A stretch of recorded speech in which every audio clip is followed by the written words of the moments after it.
오늘 말씀은 이사야 57장 17절에서 19절까지의 말씀을 보겠습니다.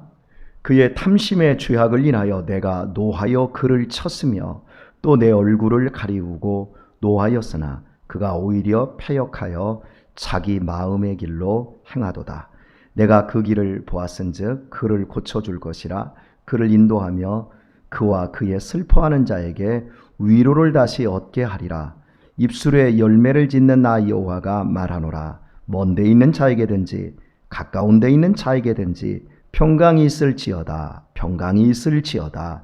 내가 그를 고치리라 하셨느니라. 아멘. 구약의 예루살렘은 하나님의 통치의 상징에 불과할 뿐입니다. 진정한 예루살렘은 복음으로 돌아가 하나님을 만나는 곳입니다. 그곳이 바로 교회입니다. 하나님께서는 구약의 장구한 역사와 수많은 사건들을 통해서 교회를 보여주시기를 원하셨습니다. 예수님께서 십자가에서 죽으시고 부활하시고 그리고 승천하시기까지의 모든 그 복음의 과정이 있음에도 불구하고 복음의 최후 그리고 복음의 최선은 교회를 세우는 것이었습니다. 바로 하나님은 그 교회를 통해서 참된 예루살렘을 보여주시기를 원하셨습니다. 오늘 읽은 그 본문의 말씀을 보게 되면 18절 그 뒷부분을 한번 19절이군요. 19절 앞부분을 한번 보도록 하겠습니다.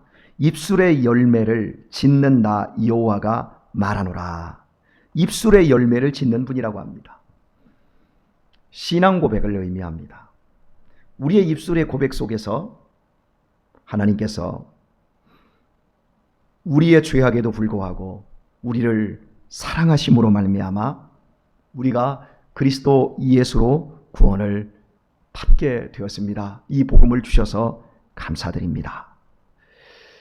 입술의 열매를 짓는 나 여호와, 우리 속에서 나온 것이 아니라는 거지요.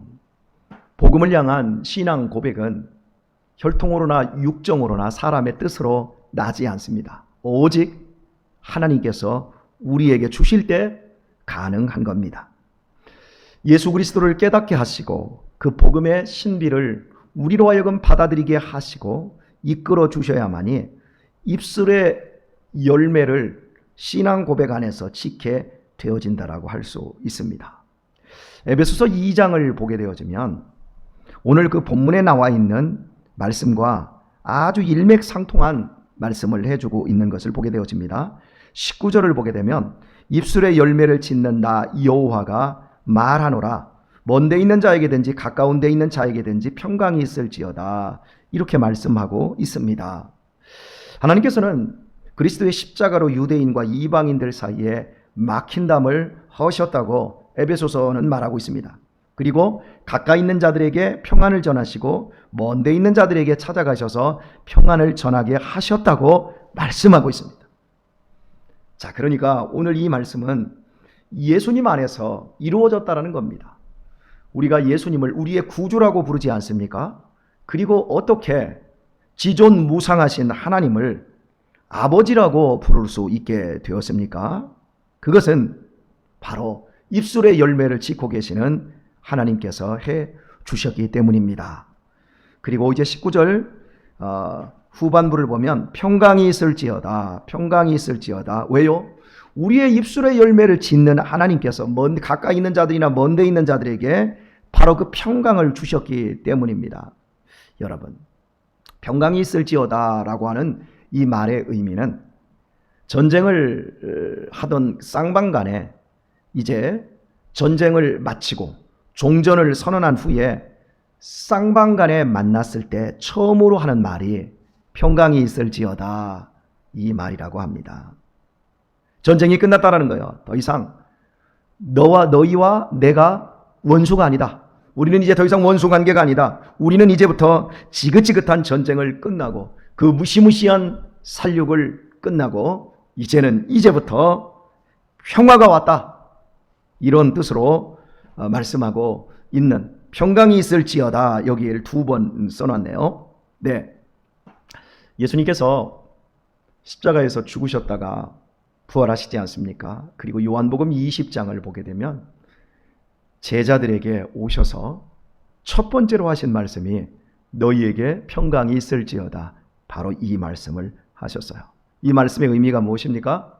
이제는 하나님과 우리가 원수 관계가 아니라, 예전에 죄로 말미암아 우리가 하나님과 원수였지만 이제는 하나님은 우리의 아버지가 되셨다. 어떻게? 내가 아버지 안에 있고, 그리고 아버지가 내 안에 계시고 너희가 내 안에 있다면 이제부터 우리 모두는 하나님의 자녀다. 평강이 너희에게 있을지어다. 유대인도 이방인도 모두 그리스도 안에서 이제 다 하늘 가족으로 하나가 되었다. 싸울 필요가 없다. 으르렁댈 필요가 없다. 높은 고지를 점유하기 위해서 아귀다툼할 필요가 없다. 이제는 아버지께서 우리를 책임지시니 아버지께서 우리의 인생을 복으로 이끄시고 영원한 천국으로 우리를 데리고 가시니 이제부터 우리에게 평강이 있을지어다. 이제 참된 평화가 왔다. 오늘 본문은 이걸 약속하고 우리에게 위로하고 있습니다. 자, 이 모든 과정, 내가 고치리라, 내가 그를 고치리라, 19절에서 내가 그를 고치리라. 지금 현재 이 이사야 본문 상황이 므낫세 시대에 가장 하나님을 무섭게 떠나 있는 시대라고 우리가 배우지 않았습니까? 내가 고칠 것이다. 이 상황에서도 내가 고칠 것이다. 하나님이 말씀하고 계십니다. 그리스도의 십자가는 하나님과 인간 사이에 오랜 분열과 미움과 증오와 반목이 끝나고 평화를 가져왔습니다. 이제는 더 이상 인간의 죄에 하나님께서 진노치 않으며 슬퍼하는 사람들을 위로하시겠다고 말씀하고 있습니다. 왜냐하면 그리스도 안에서 완전한 평화가 이루어졌기 때문에 그렇습니다. 읽은 17절 말씀을 보도록 하겠습니다. 그의 탐심의 죄악을 인하여 내가 노하여 그를 쳤으며 또 내 얼굴을 가리우고 노하였으나 그가 오히려 패역하여 자기 마음의 길로 행하도다. 예, 하나님한테 엄청 맞았습니다. 예, 전쟁이었으니까요. 예, 그런데 18절을 보면 내가 그 길을 보았은즉 그를 고쳐줄 것이라. 그를 인도하며 그와 그의 슬퍼하는 자에게 위로를 다시 얻게 하리라. 하나님께서 그들의 미련한 길을 보았습니다. 그들의 미련함을 하나님이 보았습니다. 그래서 고쳐주시고 그들을 인도하며 그와 그의 슬퍼하는 자에게 위로를 다시 얻게 하실 것이다 말씀합니다. 우리가 여러 전쟁사를 살펴보면 서로 미친 듯이 죽이지 않습니까? 그러나 전쟁이 끝나면 서로 형제가 되어지고 또 그 반목과 갈등을 씻어내고 사랑하고 협력하는 관계로 나아가는 일들을 참으로 전쟁사에서 보게 되어지지 않습니까? 그런 것처럼 우리 인간이 사실은 하나님과 죄로 말미암아 엄청난 전쟁, 우리 인간은 하나님을 미워하고 하나님을 싫어하고 하나님께서는 그럴 때마다 우리를 때리시고 우리를 잘못된 길로 갈 때마다 강하게 하나님은 당신의 길로 이끄시기 위해서 모든 것을 쓰시지 않았습니까? 그러나 이제 하나님은 그 길을 완전하게 아시고 우리를 고치시며 우리의 슬픔을 하나님이 다 위로해 주시겠다고 말씀합니다. 오늘의 말씀을 맺도록 하겠습니다. 사랑하는 교우 여러분, 힘드시지요? 힘드시죠? 저에게도 성도님들이 가끔씩 제게 말씀하실 때가 있어요. 목사님 피곤하시지요? 목사님 힘드시지요? 그러면 저는 이렇게 대답합니다. 아니요, 다 힘든 거리요. 그렇습니다. 우리 모두 다 힘이 듭니다. 우리의 육신의 몸은 점점 쇠약해지고 아무리 쉬어도 그 쉼이 완전하지 않지 않습니까? 그래서 우리 모두는 힘이 듭니다. 그럼에도 불구하고 우리가 언제 힘이 들지요? 언제 가장 힘이 들지요? 그것은 마음이 무너질 때입니다. 마음이 무너질 때. 마음이 왜 무너집니까? 내 계획이 잘못될 때, 내가 세운 계획들이 무너질 때, 그때 우리는 마음에 힘이 듭니다. 17절 말씀을 보면 그의 탐심의 죄악을 인하여 내가 노하여 그를 쳤으며 또 내 얼굴을 가리우고 노하였으나 그가 오히려 패역하여 자기 마음의 길로 행하도다. 자기 마음의 길이 있어요. 사람에게는 자기가 가고 있는 그 길에 있어서 자기 마음으로 원하고 자기 마음으로 가고 있는 그 길이 있습니다. 그 길이 무너질 때 우리는 힘이 듭니다. 그런데 자기 마음의 길은 탐심의 길이에요. 욕심의 길이에요. 그래서 내 계획이 무너지고 내 뜻이 좌절되어질 때 우리는 그 욕심을 내려놓지 못하니까 힘이 드는 거예요. 그때 어떻게 해야 되겠습니까?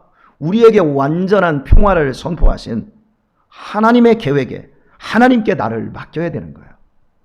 하나님께 나를 맡기면 평화를 누릴 수가 있습니다. 그러나 끝까지 그리스도 예수 안에서 이미 우리는 놀라운 은혜를 받았어요. 내 입술의 열매를 짓는 분 하나님의 그 은총으로 말미암아 신앙 고백을 해요. 내 심장을 하나님께 드립니다. 그 정도로 고백을 하고도 내 마음속에 있는 길, 바로 죄악의 길, 탐욕의 길을 내려놓지 못해서 평강을 잃어버릴 때가 많습니다. 오늘 여러분에게 선포합니다. 정말 힘드십니까? 그 힘듦이 내 마음의 길을 고집하기 때문에 힘든다라고 하면 회개하십시오. 그리고 내려놓으십시오. 우리는 평강이 있을지어다, 완전히 해방된, 전쟁이 끝난, 평화할 수밖에 없는 축복의 사람들이라는 사실을 인정하시고 받아들이셔야 합니다. 우리들이 완전한 평화와 완전한 자유가 주어졌음에도 불구하고 죄짓고 낭망하고 세상 사람과 똑같이 근심 걱정하고 똑같이 악의다툼하며 사는 이유 중에 하나는 하나님을 제대로 알지 못하기 때문에, 하나님의 말씀을 제대로 알지 못하기 때문에, 하나님의 영적 패턴을 제대로 익히지 못했기 때문에 그런 것입니다. 조심하셔야 됩니다. 우리가 하나님을 알고도 제대로 알지 못하면 우리는 무너지게 되었습니다. 무너지면 우리만 손해입니다. 자기 마음의 길을 가지 마시고요, 말씀의 길을 가셔야 합니다. 오늘 이 하루도 사랑하는 교회 여러분, 각자의 현장 속에서 힘이 드시고 어려우시겠지만 입술로 고백하십시오. 입술의 열매를 짓는 하나님께서 오늘도 나의 길에 형통을 주실 것이다 믿으시기를 바랍니다. 형통을 주실 것이다 입술로 고백하시기를 바랍니다. 상황이 좋고 환경이 너무너무 매끄러워서 형통이 주어지는 것이 아니라 어떤 상황에서도 우리에게 하나님이 아버지가 되시는, 예수님이 나의 구주가 되시는 그 믿음 속에서 십자가의 능력으로 말미암아 어떤 상황에서도 형통을 누리게 된다라고 고백하시기를 바랍니다. 그리고 그 고백대로 오늘 하루도 여러분의 인생길에서 하나님의 말씀에 순종하며 말씀을 따라 승리할 수 있는 귀한 축복의 시간들이 이루어지실 수 있기를 예수님의 이름으로 축원합니다.